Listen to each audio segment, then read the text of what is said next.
Hello kitties, welcome back మా channel నానకొచ్చి. అందరూ ఎలా ఉన్నారు?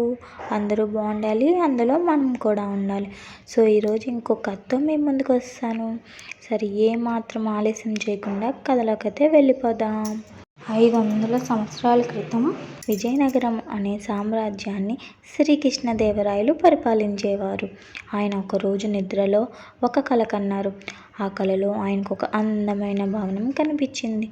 ఆ భవనం ఆకాశంలో తేలుతూ 1,00,000 దీపాలతో చాలా అద్భుతంగా ఉంది.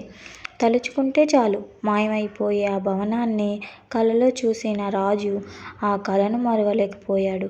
మరునాడు సభలో ఆయన ఆ కలను వివరించి దాన్ని నిజం చెయ్యాలన్న ఆయన గట్టి నిర్ణయాన్ని అందరికీ చెప్పారు. అది విన్న వారంతా, అలాంటి భవనము ఎలా కట్టగలము?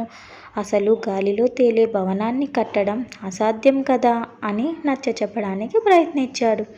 రాజు కోపగించుకొని, అదంతా నాకు అనవసరం. మీరేం చేస్తారో నాకు తెలీదు, కానీ నా కల నిజమవ్వాలి. అలాంటి భవనాన్ని కట్టిన వారికి నేను 1,00,000 వరహాలు బహుమతిగా ఇస్తాను, లేదా మీరందరూ నాకు కనిపించకండి అని ఆజ్ఞాపించి వెళ్ళిపోయారు. విన్నవారంతా నిర్ఘాంతపోయారు. ఎన్ని రోజులు గడిచినా రాజు మాత్రం ఆ కలను మరవలేదు. ఒకరోజు సభకొక వృద్ధుడు వచ్చాడు. నెలిసిపోయిన గెడ్డం, జుత్తు, మీసాలతో, పాపం అతి కష్టం మీద కర్రతో నడుస్తున్నాడు. నాకు అన్యాయం జరిగింది, న్యాయం చెయ్యండి అని రాజుని ప్రార్థించాడు. నీకేం అన్యాయం జరిగింది? నిర్భయంగా చెప్పు, నేను న్యాయం చేస్తాను అని రాజు హామీ ఇచ్చాడు. నా దగ్గర 100 నాణ్యాలు ఉండేవి స్వామి. అవి ఒకరు దొంగలించుకుపోయారు. నాకు వారెవరో తెలుసు. నా నాణ్యాలను అడిగి ఇప్పించండి అని ఆ వృద్ధుడు వినిపించాడు. శ్రద్ధగా విని రాజు, ఆ దొంగతనం ఎవరు చేశారు, ఎక్కడ చేశారు అని ప్రశ్నించాడు. వృద్ధుడు తడబడడం చూసి, నీకేం భయం లేదు, చెప్పు అని రాజు ప్రోత్సహించారు. నా 100 నాణ్యాలు దొంగలించింది మీరే స్వామి అన్నాడు వృద్ధుడు. నిన్న రాత్రి నా కలలోకొచ్చి మీరే అవి దోచారు. రాజు చాలా కోపం వచ్చింది.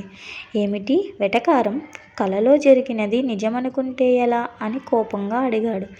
ఈ మాట విన్న వృద్ధుడు తన గెడ్డం, మీసం తీసేసి కర్రను పక్కన పడేసి పగటి వేషాన్ని విప్పేశాడు. చూస్తే అతను తెనాలి రామకృష్ణ. క్షమించండి స్వామి, మీ కలను నిజం చేయడం ఎంత కష్టమో నిరూపించడానికే ఇలా చేశాను అన్నాడు తెనాలి. రాజు చాలా నవ్వొచ్చింది. ఎంత చక్కగా ఆయనకు అర్థమయ్యేలా చెప్పిన తెనాలి రామకృష్ణను ఆయన చాలా అభినందించాడు. సో కథ నచ్చితే లైక్ చేయండి, షేర్ చేయండి, సబ్స్క్రైబ్ చేసుకోండి. So thank you for watching my video.